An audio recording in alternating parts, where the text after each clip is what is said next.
Dylan suffered a contusion to his back and to his spine, led to spasming. He would probably be questionable for this week if we were playing, but should be available for next week. So we'll take it day by day and see how he's doing. Ramir Johnson hurt his ankle, was not able to finish the game. We'll have to wait and see, how Ramir's doing. Other than that, I'll take your questions. What's the biggest challenge for you this week? I think this week, Mitch, is a week of introspection. After the last 3 ball games, I think it's for me as the head coach, looking at everything that we're doing. I think it's for each assistant coach looking at everything that we're doing. What are we doing well? What are we not doing well? I think it's for each player. Bad organizations point fingers. Good organizations look at themselves, and this is a tough time. So we have to be a good organization and look at ourselves and challenge ourselves. And it's also a week of recruiting. That was disappointing on Saturday. Yet I'm in the office at 9 o'clock on Sunday, meeting with recruits that were there and came in the next day because they do see a great game day atmosphere, a great place. They see us playing freshmen, and so you will hit the road as well. So I think it's a lot of, like I said, a lot of introspection. At the same time, we have to get ready for USC, and so we're gonna game plan them today. We're treating this this isn't a bye week. This is a game week for us. We're staying here late tonight working on USC. We worked on USC yesterday, so probably those 3 things kind of in a combination. Given the struggles on offense, it's 18.1 points a game in the conference. Would you consider changes to help jumpstart it? I think my job is always to consider everything. I think part of that is what are the problems, what are the issues. It's looking at everything. So I think one of the first things I'm doing this week is I have a lot of friends in the business. Had some outside people kind of come in and look at, hey, tell me what you see, and I think that's probably at least in my history, one of the best things you can do is just have a fresh set of eyes, look at it. And so I'm going to have some people that I trust look at both us on offense and on defense, and kind of look at what we're doing, and then go from there. They come in here physically? Yeah, always people in here this week. From your perspective, what do you feel like is not working with the offense?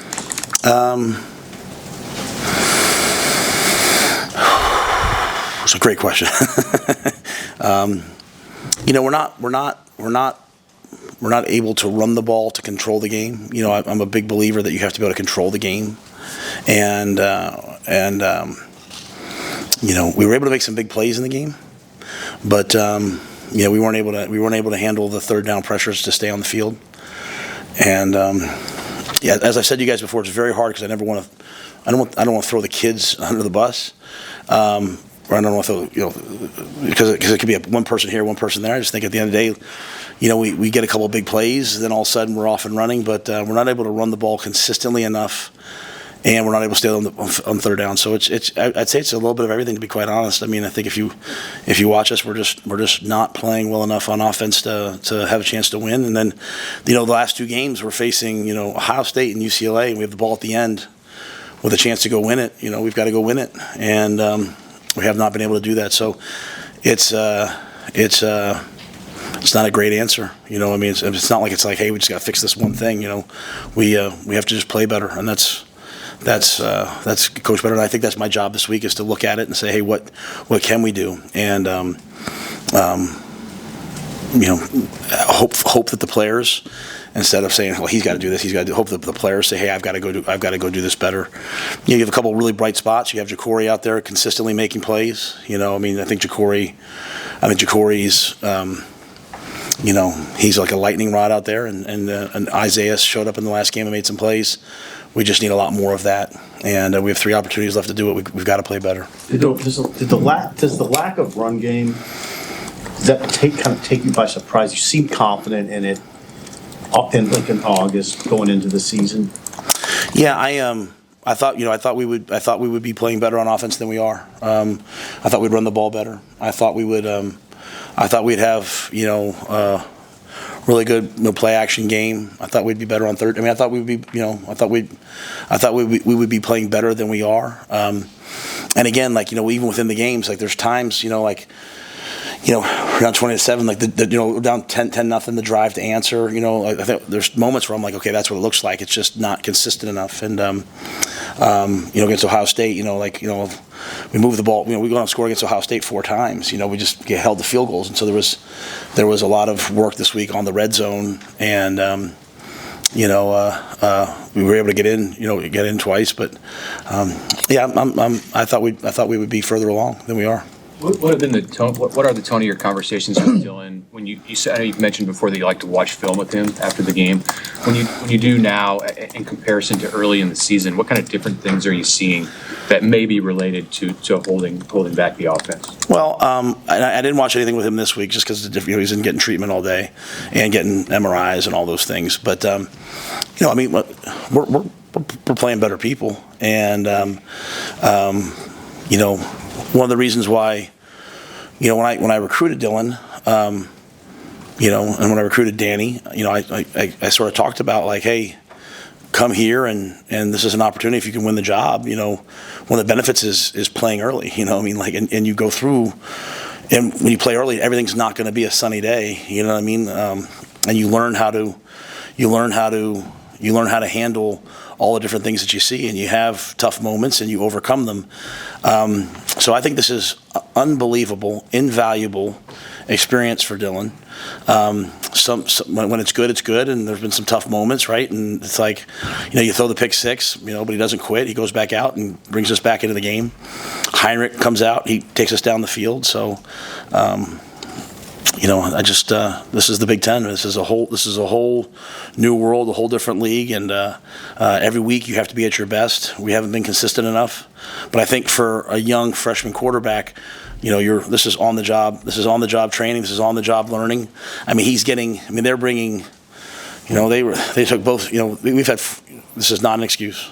This is not an excuse, but we have seen different. We've had 3 straight teams coming off a bye, going into our 4th one. We've seen so many different things about the third down packages we've seen people cook up for us.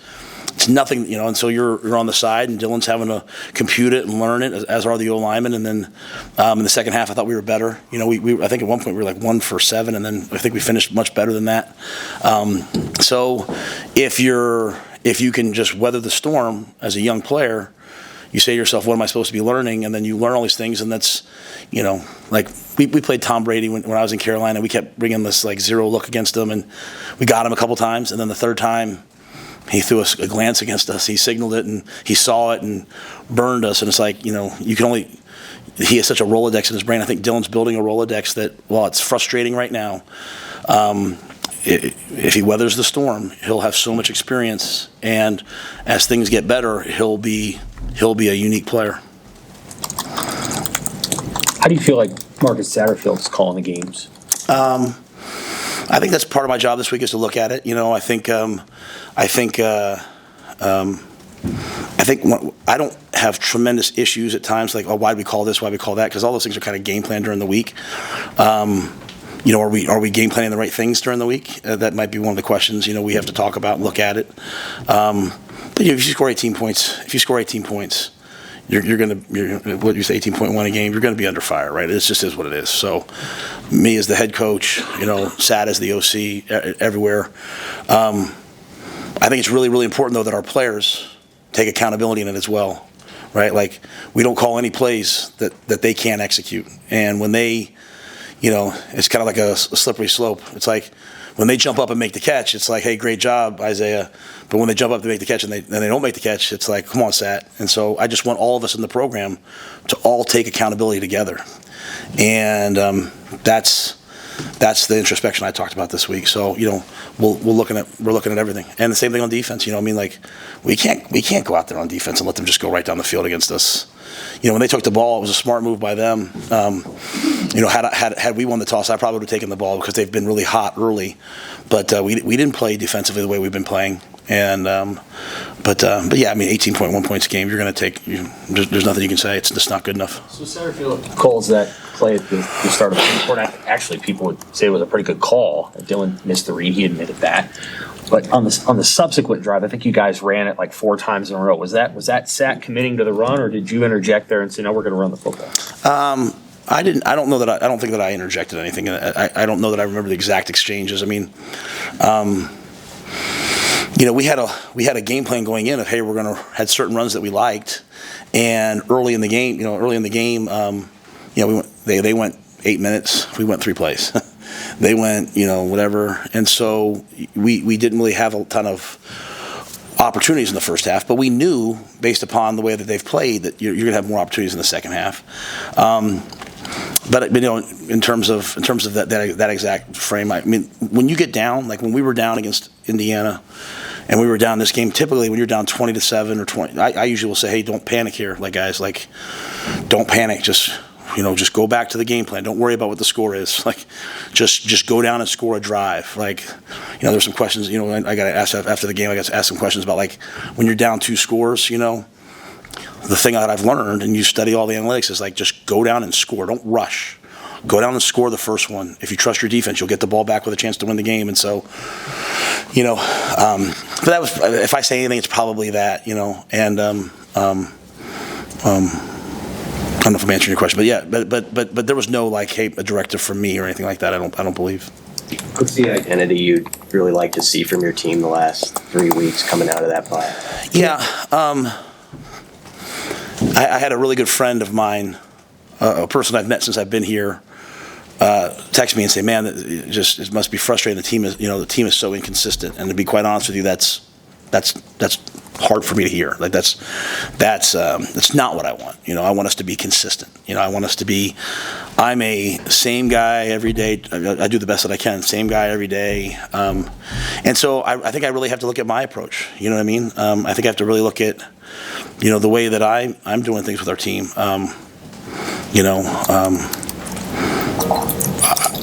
After the Ohio State game, Troy reminded me of this morning. I said to you guys, if we played hard against Ohio State, but if we don't back it up next week, then it's all for naught. And I didn't like the way we played on Saturday. And so I'd like to see us have 3 games where we go out and we absolutely fight, scratch, claw, and compete. And that's honestly, that's the danger with my job's hard. In that's the danger with all the SAT stuff. Yeah, it's not good enough. We get that. But then it takes all the pressure off of the guys that are on the field. Like, hey, go make a play. Like, go catch a ball and make a play. Like, you can't catch the ball and fall down. You got to catch the ball and go make a play. And that's the slippery slope of this world. And so I think I have to really look at my approach this week. Am I being demanding enough? Am I being tough enough? Am I being hard enough? In a day and age where everyone says to be, the kids are anxious, be easier on them. But then, I was disappointed on Saturday with the way it looked. So, I love the kids. I love the guys. I want them to be great, and I see greatness in so many of them that's just kind of. So the last 3 games, I'd like to see that greatness emerge and see them play their best football and see them just all out compete and fight. And so this will be a real week for us, right? There's a lot that has to happen this week. What is your practice approach for the bye week as far as what you'll do with your team? And is it a week of work with recruiting and everything you guys got to manage this week? Yeah, so we'll practice Tuesday, Wednesday, Thursday, all USC practices. This won't be like a developmental. We'll get ready for the game. I'll leave Wednesday night to go recruiting. I'll just trust the coaches that are in to coach on Thursday. Then we'll give the guys, Friday, Saturday off. We'll recruit Friday. I'll recruit Wednesday, Thursday, Friday. And then we'll practice Sunday night. Against Indiana, I kept the normal Monday schedule. I think we'll go Sunday and then give them Monday off so that way we just kind of get them back. So this is a pivotal time, right? We got a bunch of great seniors. We got 3 games that I'd like to see them go out and compete in. So we'll focus our attention the next couple of days on just USC, and at the same time, it's like kind of going back to what the other questions, like, hey, what can we do well, but also USC as well. So. Man, you guys have a lot of time this week, not so you're not getting ready for a game, but how important is to keep the guys mentally positive, and how much of that burden lies on your players rather than the coaches being cheerleaders? Yeah, that's exactly right. It lies on the players. Okay, like I believe this. I've always believed this. Players win games. I try to do a good job of protecting the players, but at some point, like you got to go out there and play. You got to go out there and make the plays. You got to go out there and do what you're capable of. I'm not, I've been here a year and a half now, 2 years almost. I'm not doing I'm afraid to make a mistake. I'm afraid, I'm not doing that anymore. Like, I just want the guys that want to go out and compete. We got enough of them. I want them to go out and fly around and compete. You're going to make mistakes out there. Yeah, I mean, this is what life is, right? Like, you hit adversity. If you quit, then so be it. I want the grown men out there. I'm happy to talk to everyone's parents. I'm happy to have personal one-on-one meetings. But at the end of the day, when the ball's snapped, you better play. And that's what these weeks are for. To go out there and establish who you are. So great opportunity for some of the young guys. To go out there, and I keep bringing up like Jacory and Vincent and Shavers and those guys. Like, when the ball snapped, they play. Point blank, they play. It might not always be right, but they play and they play and they play. And so, catch our breath this week. We'll practice for USC, and we'll go out there and we'll compete. Besides Dylan, do you think you'll get Hartzog back, or what's your health otherwise? Yeah, Tommy. Tommy went into the game. Tommy played. I think another week. I think Tommy will be even better. I think Malcolm was available, kind of like if we needed him. He was available. He made tremendous progress in a short amount of time. He'd be able to play this Saturday. So obviously next Saturday, unless there's a setback, we think he'll be good. That's a big piece for us. And then guys like Marquise Buford that are out there. I said 2 ACLs, and this is a good week for him. To maybe have a little downtime and come back and be really healthy for the last 3 games. So I think in terms of health-wise, the bye comes at the right time. We should have a lot of guys out there next week. Going back that first quarter, UCLA's offense, had a big first quarter. And how much of that is just them catching you with stuff that maybe they had 2 weeks to scheme for? Yeah, their offense is kind of their offense. There wasn't much that was super new in terms of offensively. Most of the stuff we're seeing that's new has been defensively. I think, they're a huddle team that trade shifts motion, so they hit it in new ways. But, they've kind of been very consistent. I told Deshaun before the game, because I was a GA when he was a player, I told him, I said, hey, you're doing a great job. Like, I said it last week, I thought that was a really good team that had played Oregon, had played LSU, and had played some really good teams and hung in there against them. And LSU, like, it was 17-17 with 6 minutes left in the third quarter. Like, when it was 27-20, it's kind of where I expected us to be. Like, we practiced 2-minute more on Wednesday than we normally do, because I was like, hey, this is going to come down to the end. But they've done that consistently. Like, they did against Minnesota, they did against Rutgers. They went right down the field on their opening script. And, if you can kind of weather that storm, then you have a chance. And so you think about it, like, they went down, they scored the first 3 drives that they had it. And then we settled down, and then they scored one more time the entire game. So, yeah, they got the quarterback playing really, quarterback Garbers was playing really well. We never really hit him, we brought pressure, and he ran in the A gap, and he makes a guy miss in the middle of the field. You take away any one of those plays, and all of a sudden we're playing much better. So I don't think they surprised us as much as they've just been very consistent throughout the year. And, Jeremiah went out there early at corner. He competed, and then Tommy went in for him, and the older guys, I think, settled down. I wanted to ask about this, just the spectrum of talent maybe in the Big Ten. So you played Ohio State, you played Indiana, then you played Ohio State, and you played UCLA. But Ohio State and UCLA, one team's got a $20 million roster, and they are 7-1. The other one's 3-5. But how much gap is there really between the caliber of players that you face at Ohio State and the caliber of athletes that UCLA had? And how tight is the margin for basically every team in the league? It's a great question. I don't think there's much difference. I think when Ohio State's at probably a whole other level. Don't get me wrong, but I think UCLA is a really talented team. Okay, you look at the kid. If they didn't recruit them, they're transfers from Notre Dame and USC. They're not good players. I coached at UCLA. UCLA's never had a shortage of talent. There's a ton of great players at UCLA. I think you look at Indiana. Indiana's got really talented players too.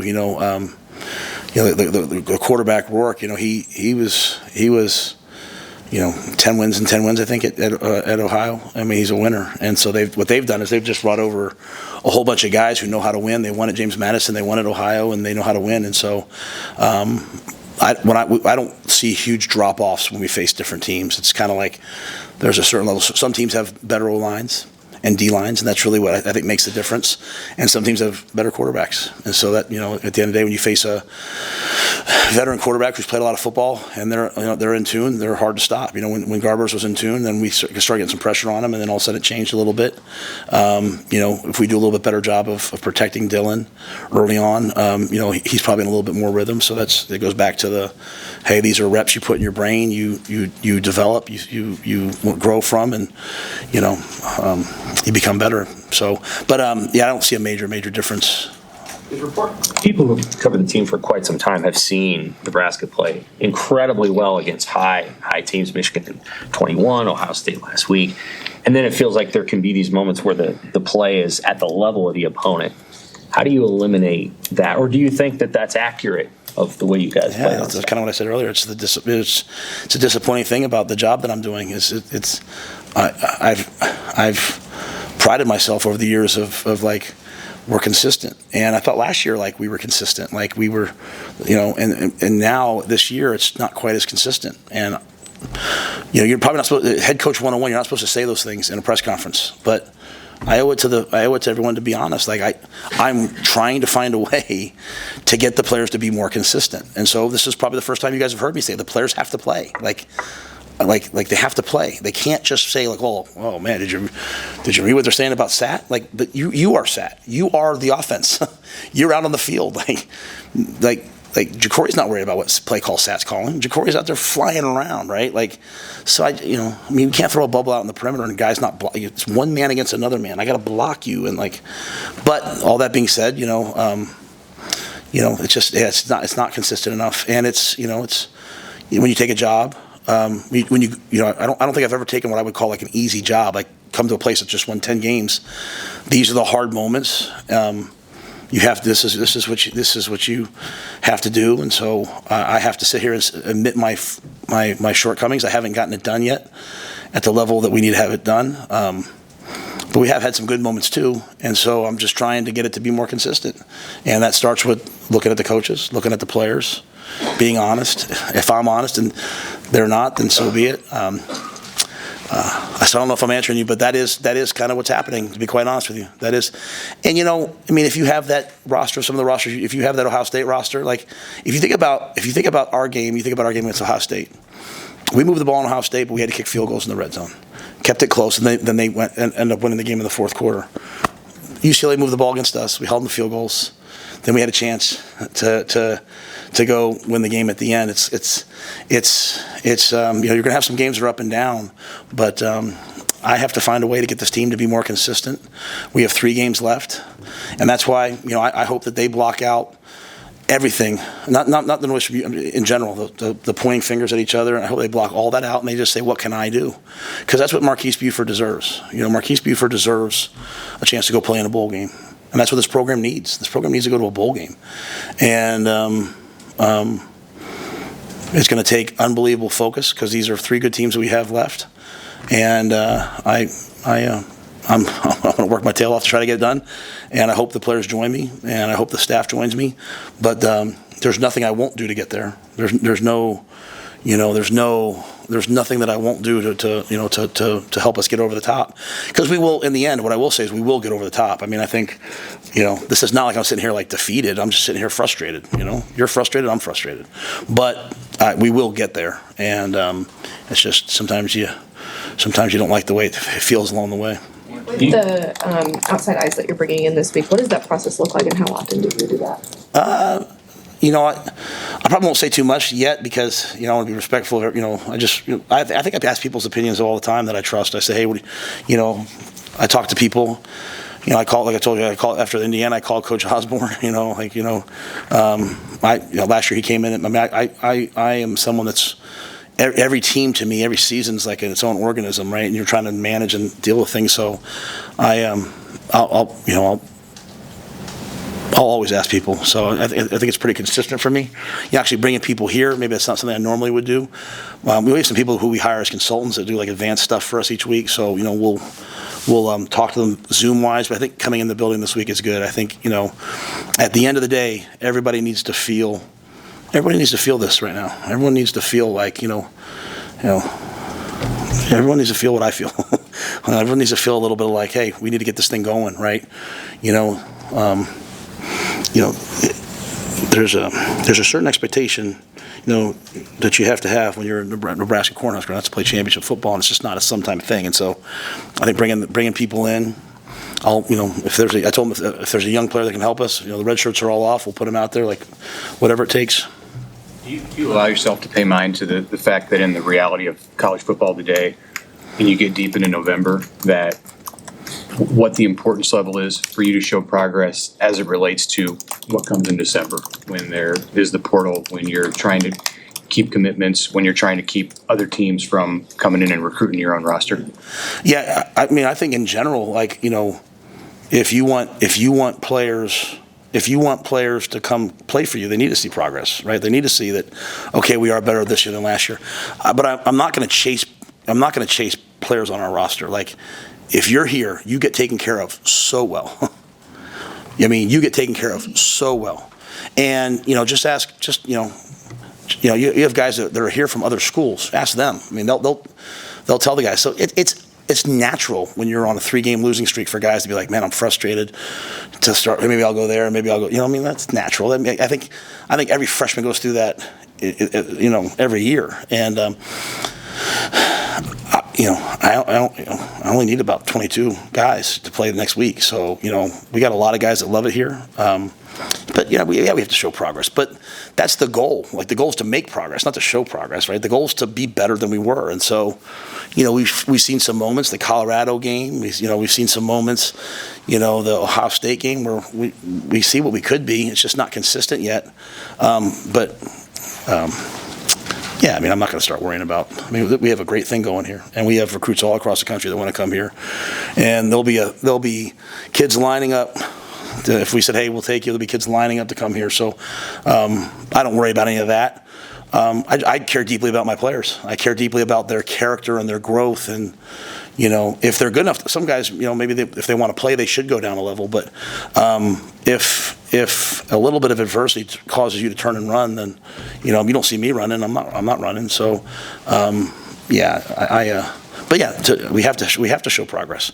And the reality is, we were building this team from the very beginning. I kept telling them, hey guys, we're building this for November and December. We're trying to work hard in the offseason to get you guys to this moment. Here we are. We're obviously all frustrated about the last 3 games, but we have a bye week and we have to go play. So we'll see how we stand against USC. We'll see how we stand against Wisconsin. We'll see how we stand against Iowa. But we'll have a lot of good players next year here. All good. Thanks, guys. Thank you.